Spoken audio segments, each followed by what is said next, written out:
You're listening to the Pace Radio Network here at paceradio.net. The opinions of the individuals during this broadcast are their own and may not be the opinions of their group or other organizations they may be involved with. All medical advice during our broadcast is not a medical opinion and should be checked with your medical physician. Oh yeah, baby, that's lovely.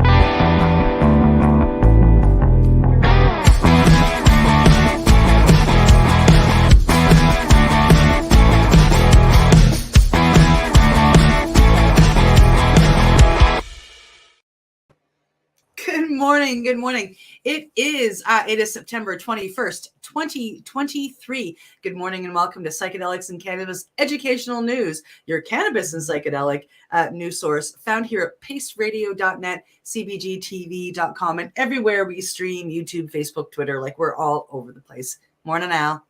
Good morning, Cindy. How you doing? I'm doing well. How are you? I'm not bad. I feel a little bit better. I have my, my days. But today I can tell you when I look around here, it's a little cool. It was like we had frost warnings last night. They talked about a high of 2. But it's sunny now, blue sky. I'm outside. I got the coat on. Just gives you a bit of an idea. Yeah, sweatshirt and a coat, sitting in the shade. That's right. Exactly. Smoking my doobies. Your doobies. So I'm filling in for Glenn today. He's off. He's off for the day, but he will be back. He's not far. He's had some exciting stuff going on in his life. Yes, he sure has, hasn't he? Yes, so congratulations going out to Glenn and his family on the arrival of the newest member. Glenn is once again a grandfather. That's right. Exactly. He's gonna have I imagine it won't be long. And the new one's going to be reaching up and grabbing at his beard. Yeah, watch out.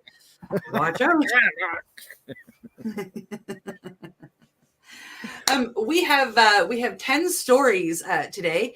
Al and I just couldn't stop picking out stories. Let's fly because we got to make sure we get them all. Because that last one, you want to make sure one. That last one is going to make the whole show. We'll jump right into it. We are going to head over. Later, I don't need to subscribe right now, to a publication called City and Culture, and a horrible injustice. Rally calls for legalized medical psilocybin ahead of MAID expansion.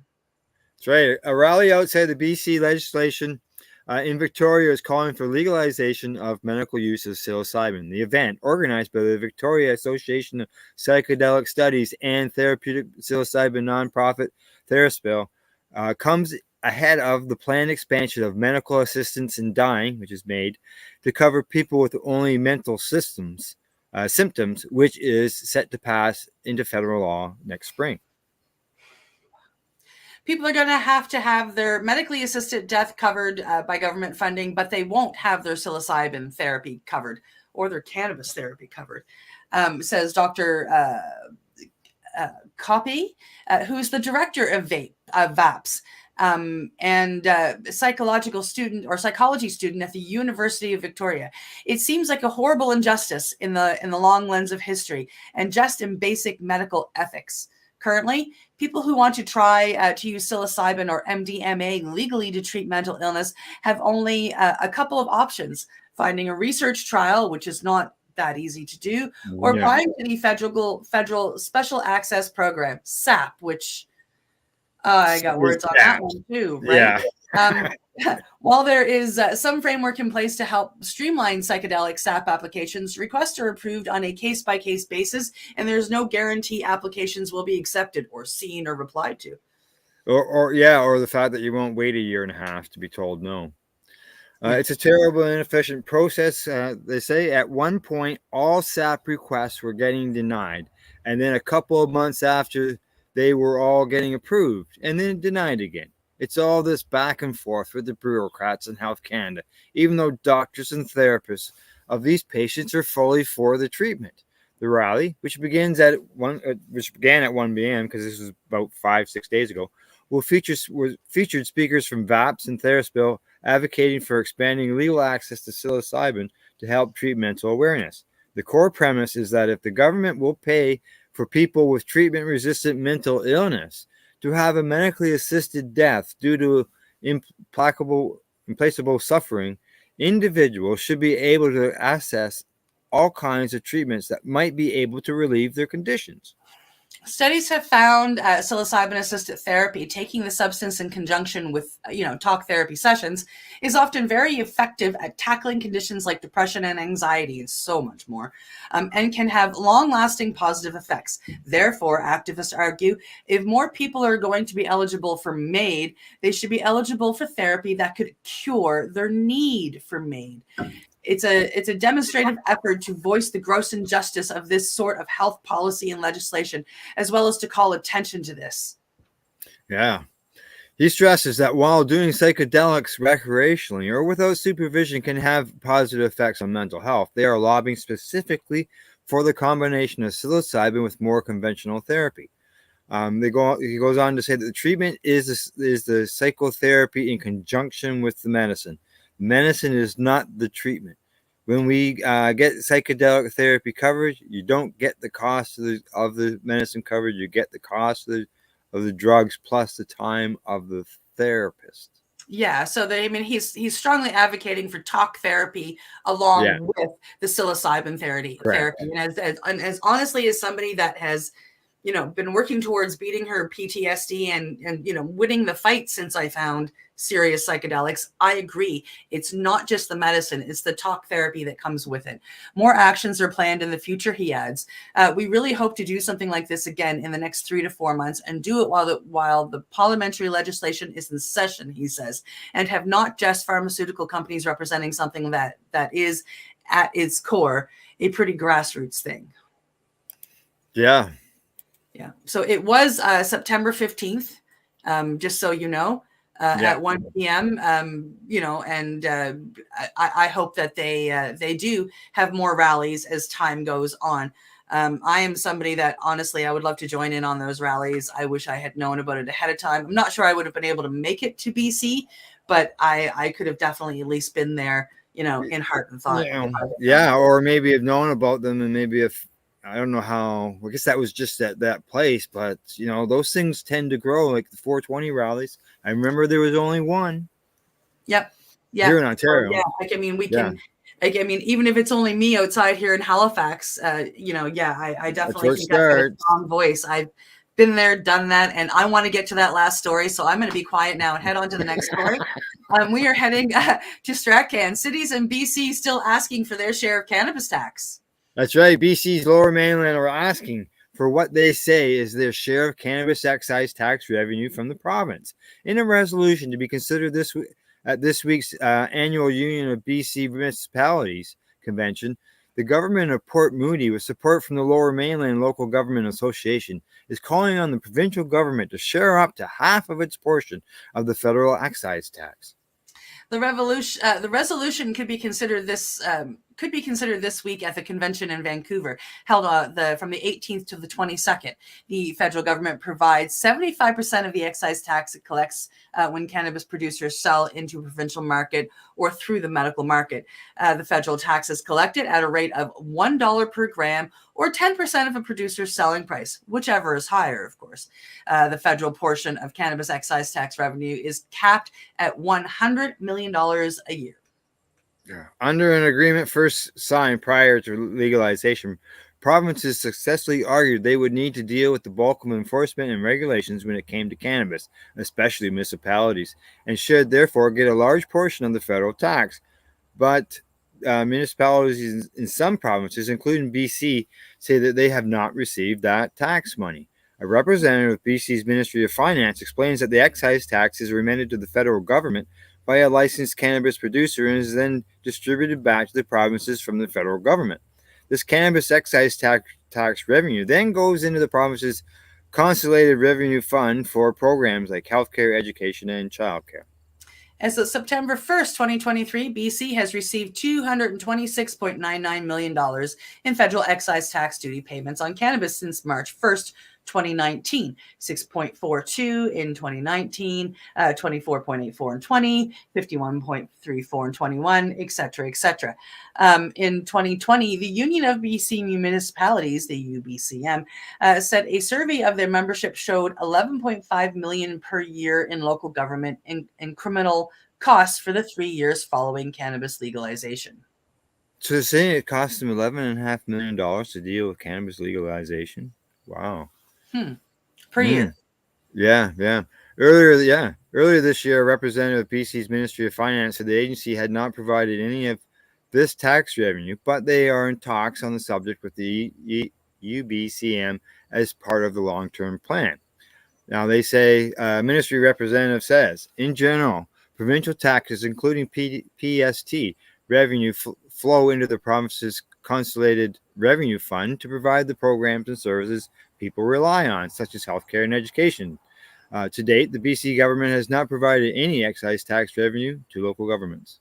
We're currently working with the Union of BC Municipalities on a review of local government finance systems in BC, including signing the MOU in 2022, laying out that we'll work together over the next few years.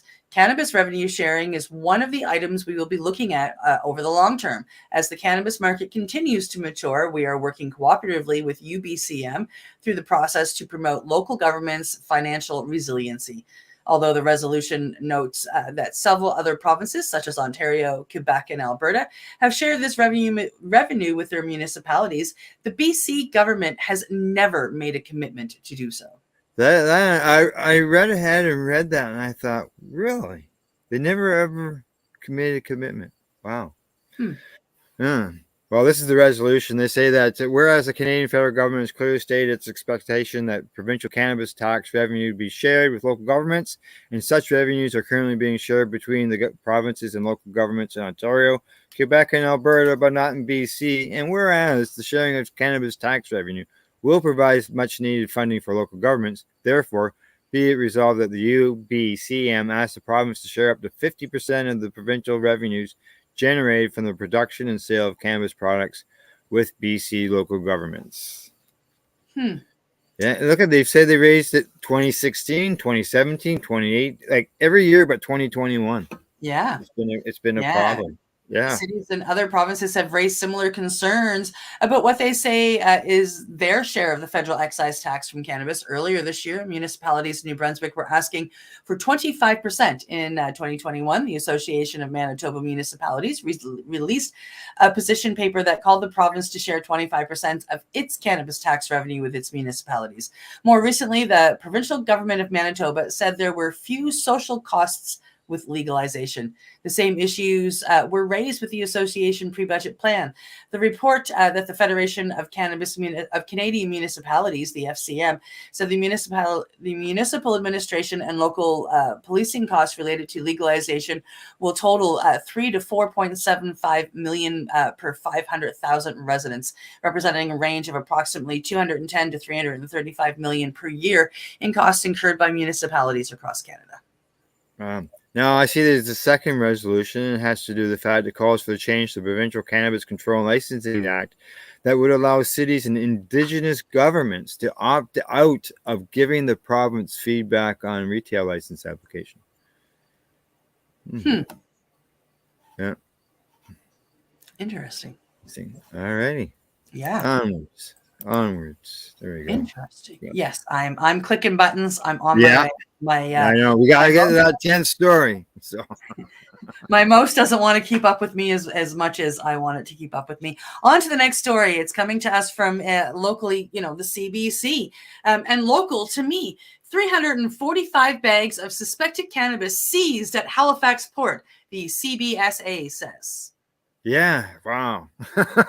Canadian Border Services Agency says it seized 345 bags of suspected cannabis late last month while inspecting a marine container at the Halifax port that was destined for the Caribbean.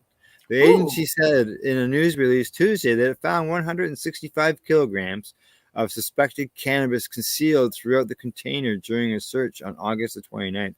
So you're looking at what, 200 or 330 pounds? Yeah. Wow. Yeah. Bringing cannabis across the border without a permit or exemption from Health Canada is a criminal offense, according to the CBSA. The news release didn't say if anyone has been arrested, but the cannabis has been turned over to the RCMP, and an investigation is underway. Well, that is so interesting. Tiny little Halifax, Nova Scotia is, got to shipping it down to into the Caribbean. There's all kinds of cannabis down there. Yeah. There must be somewhere where it's not. On to the next story. We are back to StratCan, actually. Back to BC. A BC court rejects retailers' lawsuit calling for enforcement against cannabis stores on First Nations land. A BC court has thrown out a lawsuit filed by several BC cannabis retailers who say the government has failed to enforce its own legislation. The plaintiffs have alleged that the BC government failed to enforce its licensing requirements to shut down their cannabis retail locations that operate without a provincial approval. The 14 retailers in BC were seeking $40 million in damages and the enforcement of these provincial cannabis regulations, saying the lack of enforcement against unlicensed stores on First Nations land was damaging their business, and they were owed a duty of care. In their defense, the province claims it does not owe the plaintiffs a private duty of care to ensure they do not lose profits when competing with unlicensed cannabis retailers operating on Indigenous reserves. Interesting. In a ruling posted September the 18th, the court ruled that the retailers' claim were not reasonable and that they cannot prove the government has a duty of care owed to them to enforce provincial regulations.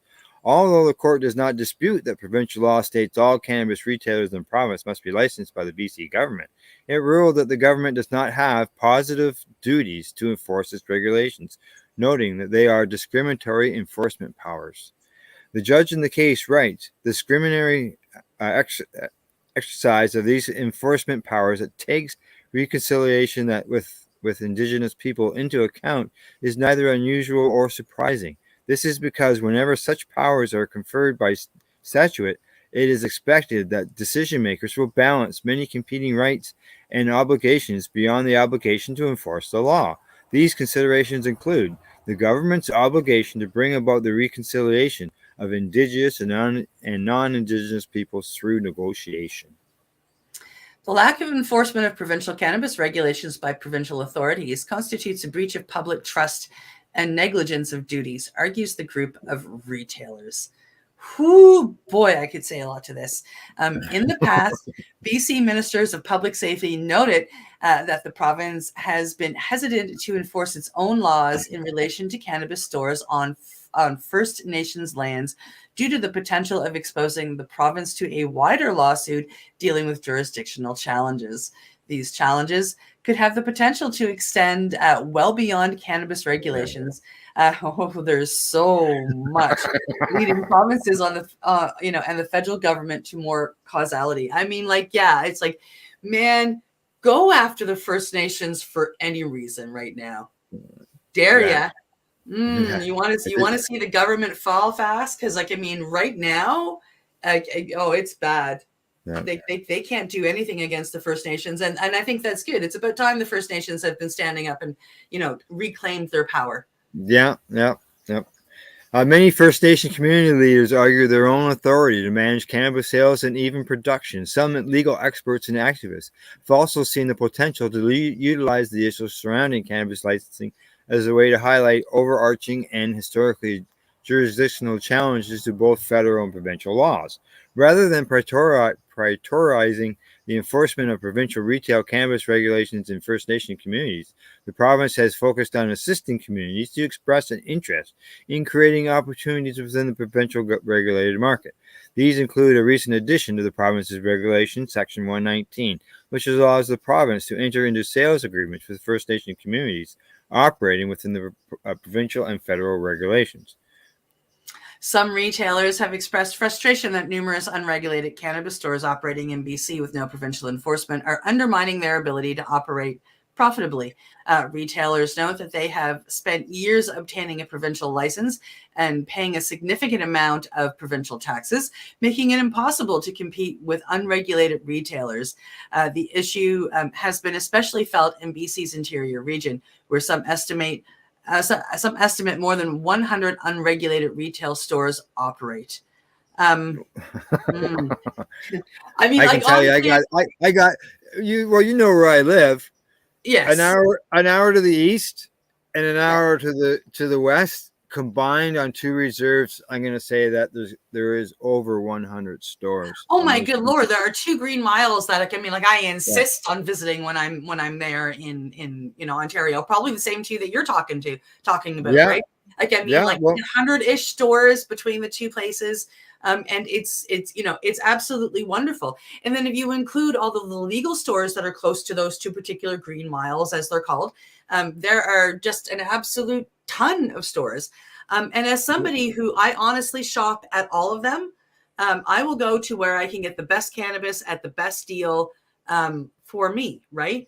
Mm-hmm. And so I mean, whether it's a legal store, now I stick with the craft stuff when I go to a legal store. In my travels across Canada, when I went from BC to Nova Scotia this time, I stopped at the Green Miles, I stopped at the Indigenous stores, I stopped at the legal stores, and the best deal I got was in a legal store in Ontario. For the best it was a legal store in Ontario, and I mean, and I went to all of them. So I've seen the proof. Yeah, you just never know, right? That these retailers are wrong.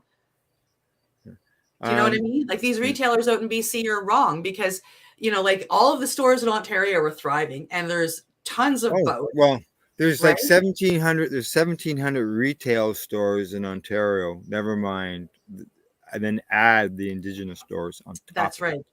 So, I mean, I believe that all of these places are operating. We can now, because of course of the the treaty laws, we can legally go shop at all of them, and we can comparison shop.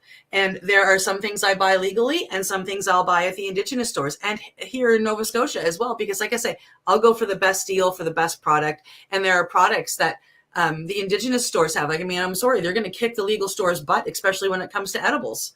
Oh, yeah. Well, yeah, especially your milligrammage, for sure. There's no doubt about that. Exactly. I can walk into a legacy store and get what I need at a decent price versus walking into the legal store and having to buy it 10 milligrams at a time for an outrageous price. Yeah, or have to order it.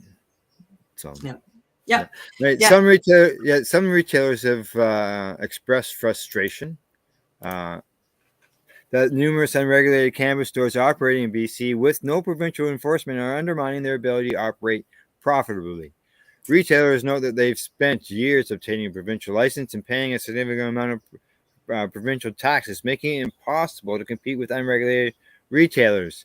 The issue has been specifically felt in BC's interior region, where some estimate, you mentioned that already, 100 stores. Mm-hmm.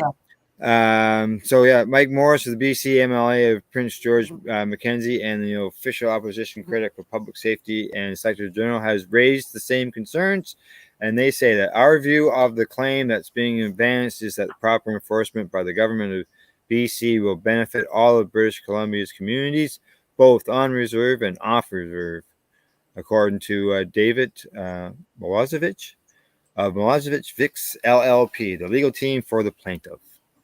Yes. Yeah. So I say shop at all of them because you're going to get the best deals that way, and you're going to find what you need that way. It's the fact that the court said no.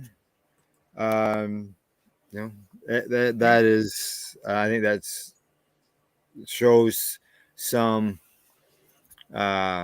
legality behind the sovereign First Nation stores. Absolutely. And I think that that's fantastic. Heading over to our last story before the break, coming to us from the Regina Leader Post. Health professionals, patients challenging rejection to use psilocybin in training. Wow. A group of healthcare workers and patients have turned to federal court in an effort to overturn Health Canada's rejection of their request to use restricted psychedelic drugs for professional training. Health Canada turned down the request last month to allow health workers to access and consume psilocybin, the psychedelic compound produced by magic mushrooms, after they argued it was necessary for professional training to provide psilocybin-assisted therapy. The group of 79 individuals, which includes nurses, doctors, counselors, and patients, filed an application for judicial review of Health Canada's decision with the court on Friday, their lawyers said. There are very few healthcare practitioners in Canada who are trained in administering psilocybin-assisted psychotherapy. These few practitioners are unable to meet the overwhelming need, the application filed with the court said.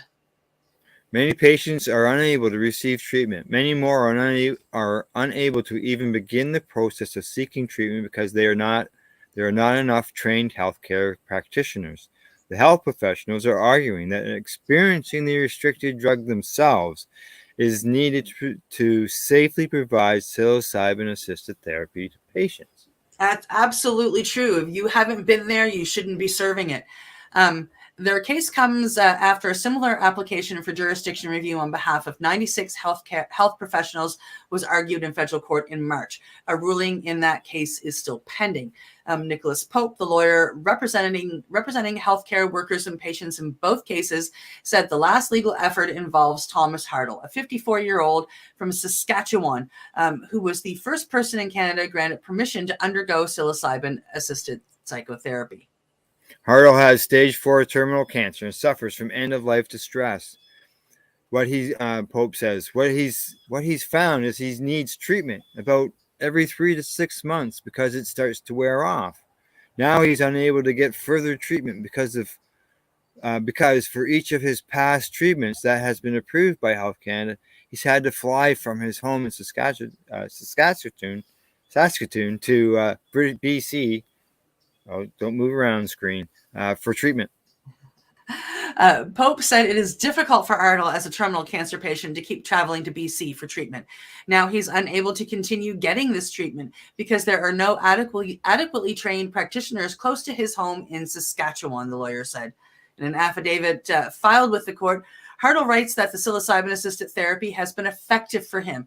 Before going through it, he was in a constant state of depression, and all he could think about was his imminent death, he said.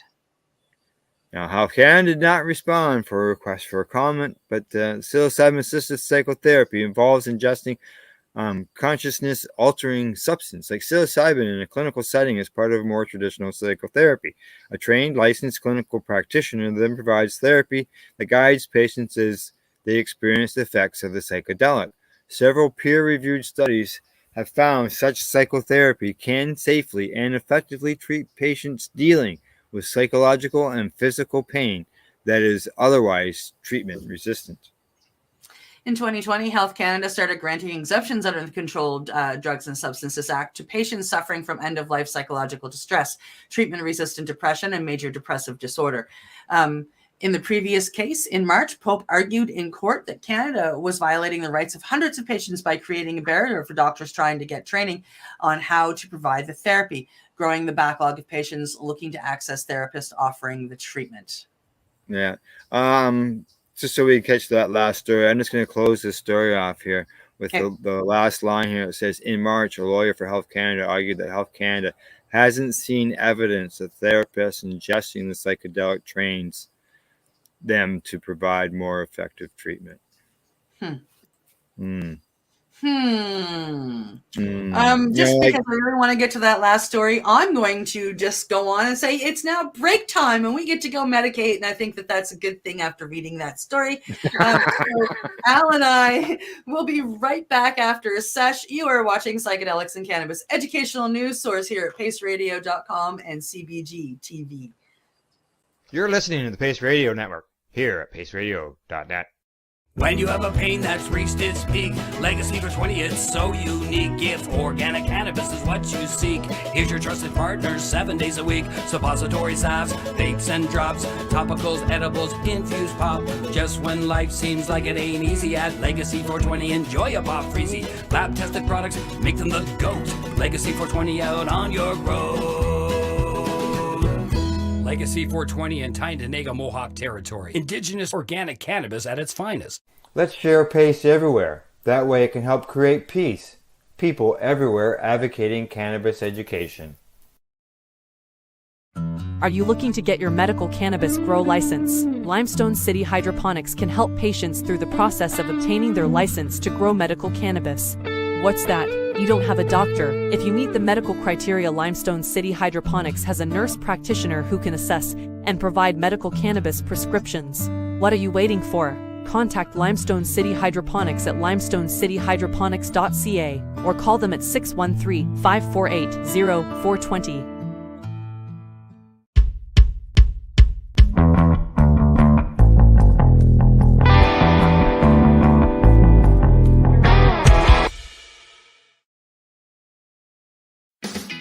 Enjoy the buzz of legalization with Campbellford Lifestyle Shop. From lights to plant nutrients, books, consumption accessories, and more, we've got all your basics to grow or consume cannabis. Visit our info center or take a look at our piercing services and body jewelry, now available in-store through Campbellford Lifestyle Shop, 17 Bridge Street West, Campbellford.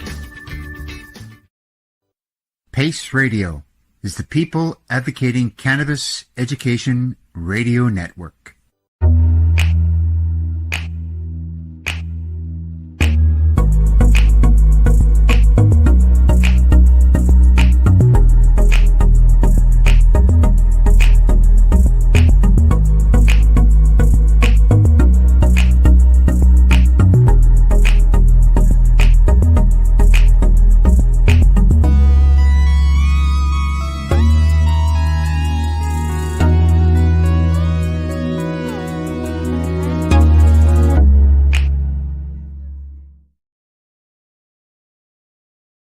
Limestone City Hydroponics is Kingston, Ontario's hydroponics shop.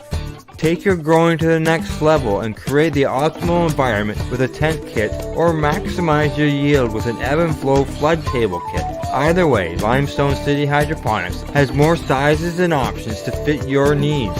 Are you looking for the power of the sun that adapts to your budget? Then look no further, as they have professional grow lighting. They have indoor grow systems that are easy and cost effective, with many options to fit your living space and lifestyle. Cultivate your growing potential. We have everything you need to succeed. And if you can't make it to the store, they offer local delivery to the greater Kingston area. Remember, when you're looking for experts to help you grow, then look no further than the locally owned Limestone City Hydroponics, 105 Sunderland Drive in Kingston, Ontario. Call them at 613-548-0420. We are people advocating cannabis education here at paceradio.net. And we are back as I get my phone put down and I get to correct myself. Paceradio.net and cbgtv.com. The last story had my mind a little bit frazzled, as well did the main story. So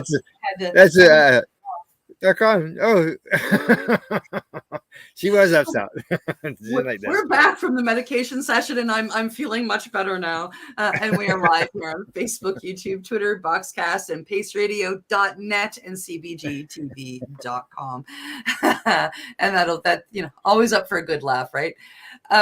We are heading over to Strachan, and we're going to talk about reported cannabis use in Canada is not increasing with legalization. So apparently we were all being super honest before. Yeah, apparently. A number of Canadians who reported ever smoking or vaping cannabis did not increase from 2021 to 2022, according to new figures from the federal government. The figures are part of the new survey results released by Health Canada's Canadian Tobacco Nicotine Survey of 2022. The survey measures the prevalence of cigarette smoking, vaping, cannabis, and alcohol use among Canadians aged 15 years and older, and is conducted by Stats Canada on behalf of Health Canada. The data this year also includes figures on cannabis edibles. The results are based on responses to an electronic questionnaire or a telephone follow-up interview from the 12,133 respondents across all 10 provinces, which represents a weighted total of 32 million Canadian residents aged 15 years and older. While about 40% of Canadians aged 15 and older reported ever smoking cannabis in 2022, only around 10% reported doing so in the past 30 days. Just over 12% reported ever vaping cannabis, while those who reported vaping cannabis in the past 30 days were about 5%. Of all of these figures are similar to those reported in 2021. About 6% of Canadians aged 15 and older reported consuming cannabis edibles in the past 30 days. Just over 3% of Canadians aged 15 and up reported daily smoking of cannabis in 2022, down from 4% in 2021. 1% of Canadians over the age of 14 reported vaping cannabis on a daily basis, unchanged from the previous year. Fewer than 1% of the same group reported consuming cannabis edibles on a daily basis. Those Canadians with less than a high school education were less likely to report using cannabis in the past 30 days, including those still in school, while those with secondary education but no post-secondary education were the most likely to consume in any of the three reported forms. Those who identified as visible minorities reported lower levels of smoking, vaping, or eating cannabis in the past 30 days. But the reported use of vaping and smoking cannabis was higher among those Canadians who identified as Indigenous than those who did not. Interesting. Consumption of edibles was not higher amongst those identifying as Indigenous. I also find it interesting that if people didn't have a high school education, they smoked less cannabis than people who did have high school education. Yeah, that's very curious as well. Yeah. Those Canadians aged 15 and up who identified as lesbian, gay, bisexual, and another sexual orientation that is not heterosexual, were more likely to report smoking, vaping, and consumption of cannabis edibles in the past 30 days. In general, Canadians over the age of 14 years who reported using cannabis were more likely to be those who reported their general health or mental health as fair or poor compared to those who rated it as an excellent, very good, or good. Interesting. Yeah. Those Canadians with a disability who were also more likely to report cannabis use than those who did not have a disability. Yeah, because it is a medicine and it does help. And right? I wouldn't doubt if there's still some of that stigma. There's a ton of not wanting. Yeah. Sadly, there sure is. Heading over to the next story, we are heading to marijuana moment. Schumer aims to bring newly revised marijuana banking bill to the floor with all due speed after next week's committee vote. Well, let's hope so. And let's hope it gets passed and moves on. Jeepers, this is taking forever. The marijuana banking bill that's set for Senate committee markup next week has an updated title and several new provisions related to the federal financial regulations, guidance, and reporting requirements, according to the summary that is circulating. And Senate Majority Leader Chuck Schumer said on Tuesday he intends to bring this legislation to the floor with all due speed. The title of the measure being extended by one word.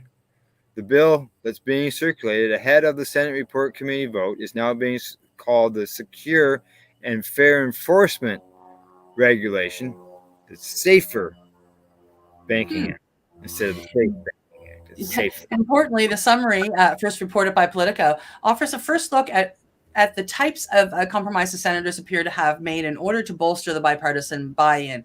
Several new provisions are described under Section 10, a component of the reform that Republicans have strongly favored and certain Democrats opposed over concerns it could undermine broader banking regulations. We have worked hard to get a common sense agreement that allows legal cannabis businesses across America access to financial services while protecting the capacity of federal regulators to stop bad actors.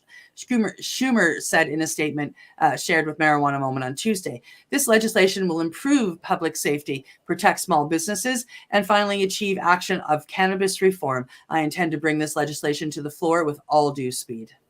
Representatives of the Office of the Senate Banking Committee Chair Sherrod Brown and the lead sponsors of the bill, Senators Jeff Merkley and Steve Daines, did not respond to requests for comments by the time of publication. It should be noted that while the section-by-section summary largely aligns with the original Secure and Fair Enforcement, this Safe Banking Act, the provisions are only briefly described and the full text of the revised legislation has not been released.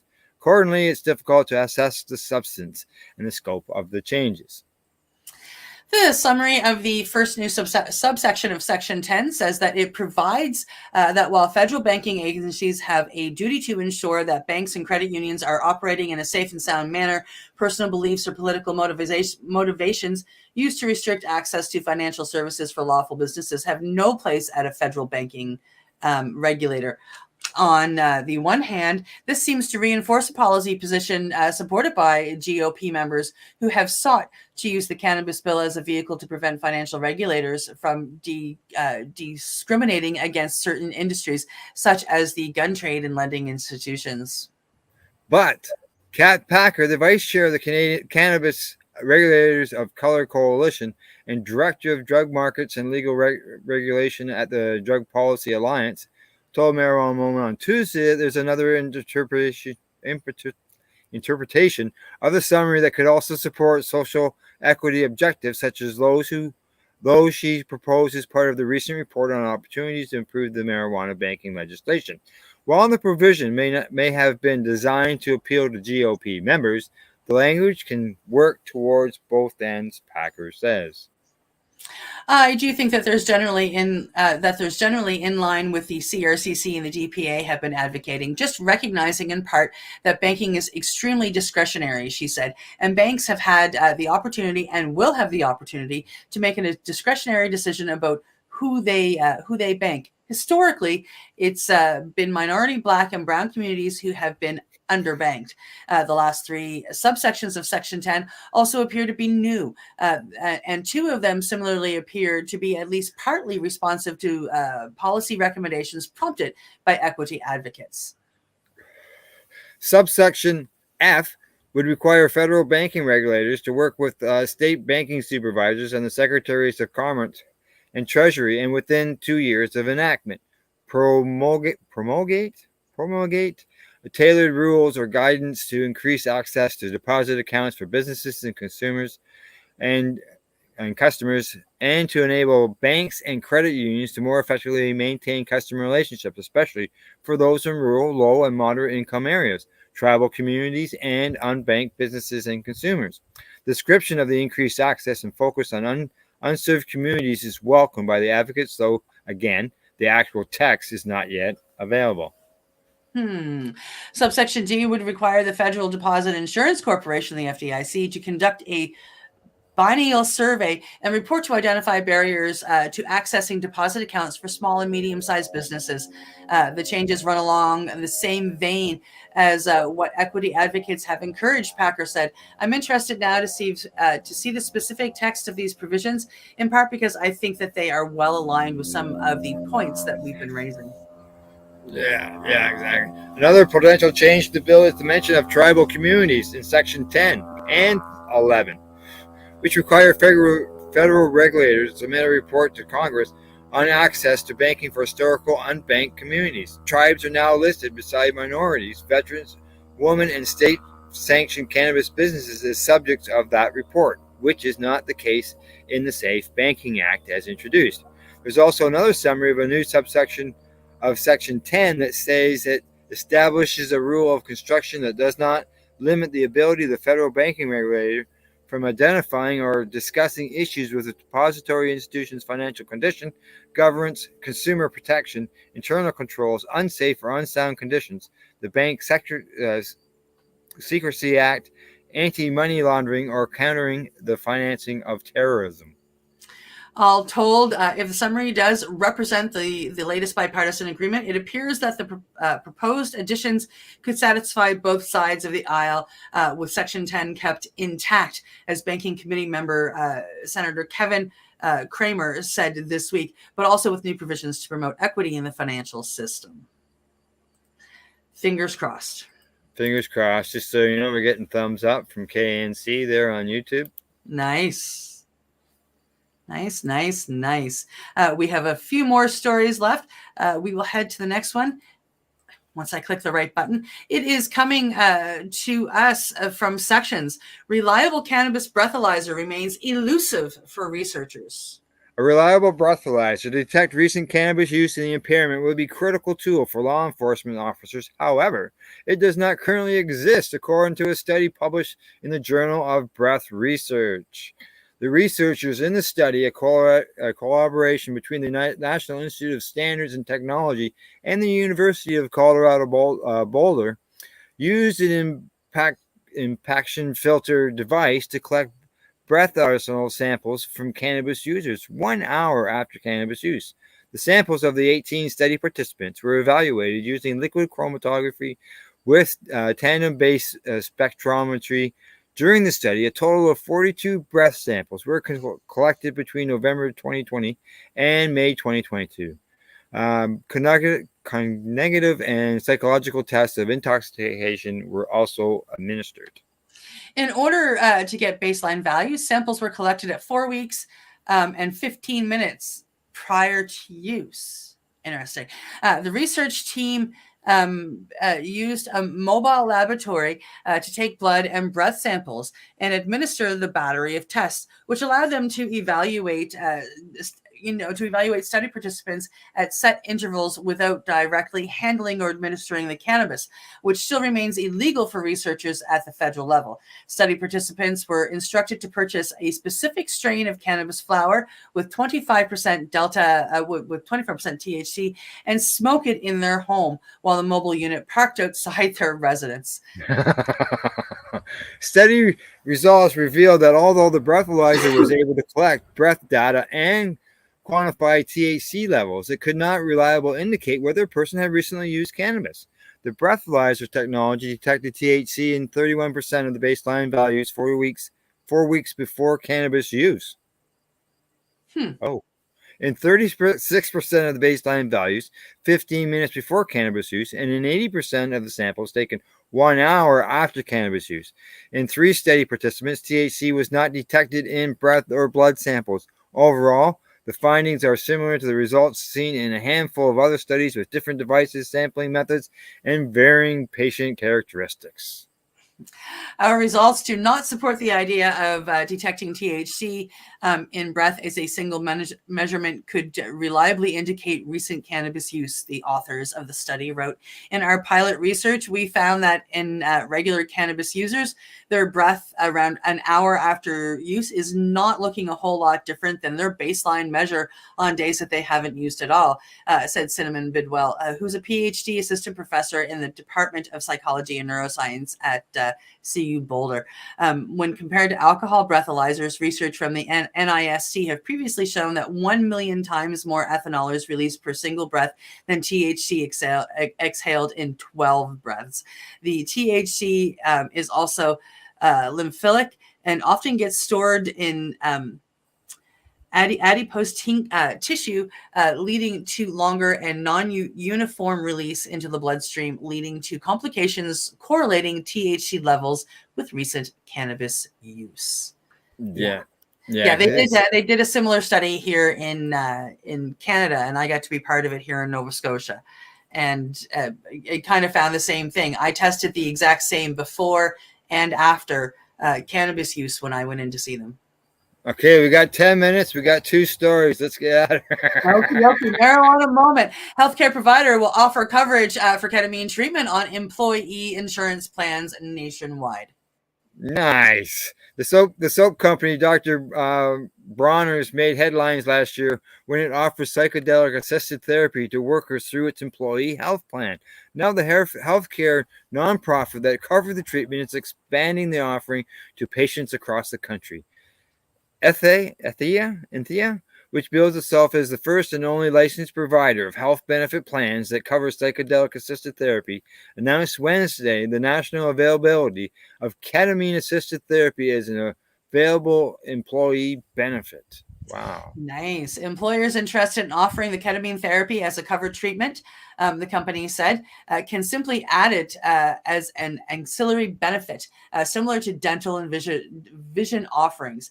Nationwide availability represents a pivotal movement in accomplishing Enthea's mission of helping employers with workplace mental health challenges, said the CEO and co-founder Sherry Reyes.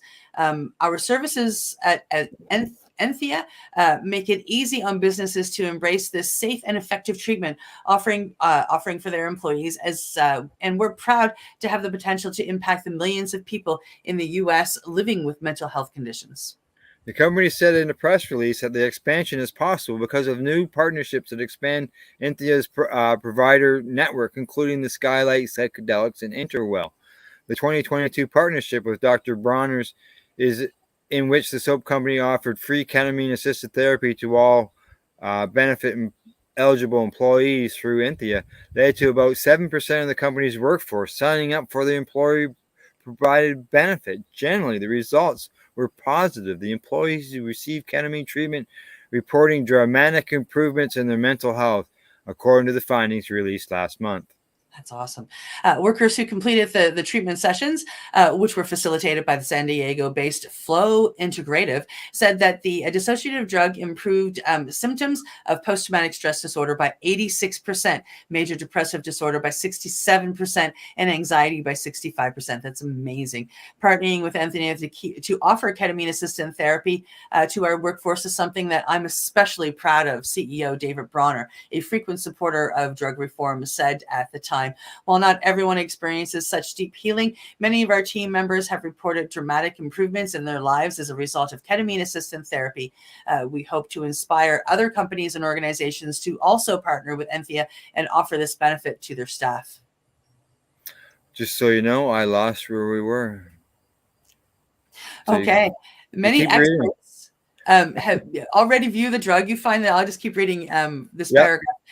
Many experts already view the drug as an effective treatment option for conditions such as treatment-resistant depression and PTSD at the federal level. Federal level, ketamine has been approved by the FDA for use as an anesthetic and is not currently specifically approved for any psychiatric disorders, though doctors are able to administer it for off-label purposes like they can with other pharmaceuticals.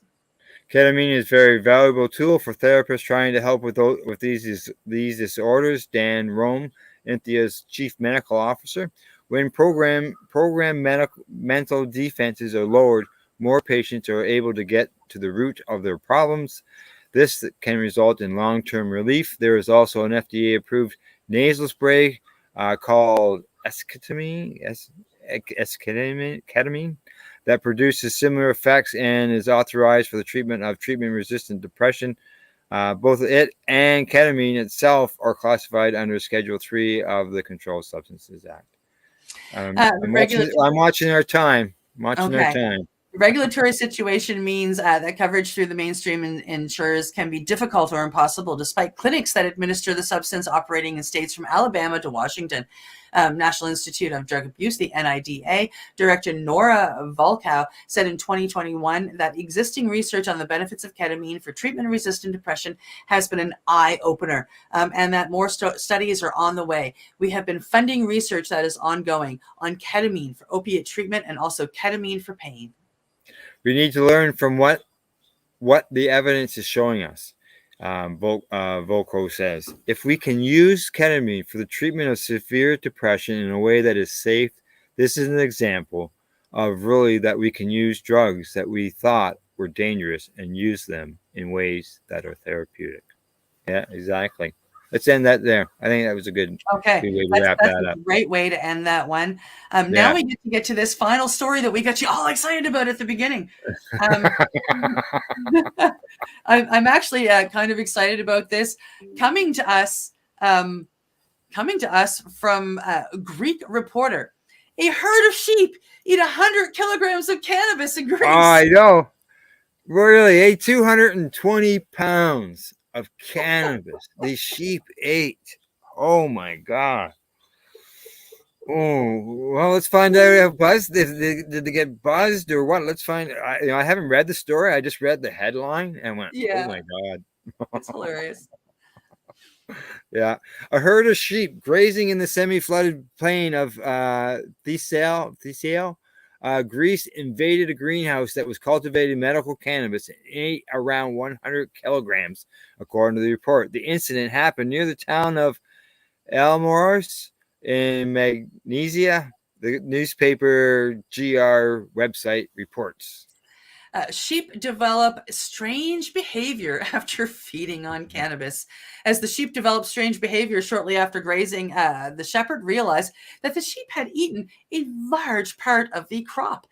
The owner of the greenhouse saw that his production, which had already been heavily damaged by Storm Daniel, now had been consumed by the sheep, which were struggling to find fresh grass due to the floods. They found the grass. There. I don't know. I don't know if it's for laughing or crying. We had the heat wave and we lost a lot of production. We had the floods. We lost almost everything. And now this. The herd entered the greenhouse and ate what was left. I don't know what to say, honestly, he told the paper. Investments in pharmaceutical cannabis has taken off in Greece, and in recent years, while many Greek farmers initially adopted a wait-and-see attitude to the cultivation of cannabis, it soon became clear that its cultivation would solve many problems facing farmers. In January 2023, Greece's first ever medical cannabis production plant was inaugurated at Eximilia near Corinth. The investment by Tikkun Europe, a subsidiary of Israeli-owned Tikkun Olam, was welcomed by the then Greek Development and Investments Minister Adonis, who said at the time that this is a product which we will be able to export through Europe because this factory can carry out huge exports to all major European countries. The sheep, like many other animals, have suffered following the recent deadly floods. More than 100,000 animals have been killed from the floods that swept through the region. And with the mayor of, oh, wow, look at that name. Mayor noting that if there is no immediate aid in animal feed, then the livestock that survived the disaster would die of starvation. Wow, we don't want that to happen. No, we'd rather have them high. The flooding has struck a huge blow to livestock and agricultural production, not only for the region, but for the whole country. Large livestock units were lost, and unfortunately, it is the period of the production process. Rural and country roads were destroyed. Thousands of acres of farmland are under tons of water, he said. Yeah, and to wrap things up on that article, they don't say what happened to the sheep. They don't say whether they got stoned. And KNC is wondering, that sheep is going to sleep well. Those sheep had a wonderful night's sleep and, pain-free for a few days would be my guess. And that brings us to the end of our show from the Legacy420.com news desk. That's the news for today. We hope you found it educational and informative. Thank you to Legacy420.com, Campbellford Lifestyle, and of course our newest sponsor, Limestone City Hydroponics. Limestone City Hydroponics. .ca. Yeah, we got it right. And that has been our broadcast for today, September 21st, 2023. The next one is on Monday with Reverend Kelly and Al. I hope you all have a great weekend. Thank you so much for joining us. Bye-bye. You're listening to the Pace Radio Network here at paceradio.net. The opinions of the individuals during this broadcast are their own, and may not be the opinions of their group or other organizations they may be involved with. All medical advice during our broadcast is not a medical opinion and should be checked with your medical physician. When you have a pain that's reached its peak, Legacy for 20, it's so unique. If organic cannabis is what you seek, here's your trusted partner 7 days a week. Suppository salves, vapes and drops, topicals, edibles, infused pop. Just when life seems like it ain't easy, at Legacy 420, enjoy a pop freezy. Lab tested products, make them the GOAT. Legacy 420 out on your road. Legacy 420 in Tyndonega Mohawk territory. Indigenous organic cannabis at its finest. Enjoy the buzz of legalization with Campbellford Lifestyle Shop. From lights to plant nutrients, books, consumption accessories, and more, we've got all your basics to grow or consume cannabis. Visit our info center or take a look at our piercing services and body jewelry, now available in-store through Campbellford Lifestyle Shop, 17 Bridge Street West, Campbellford.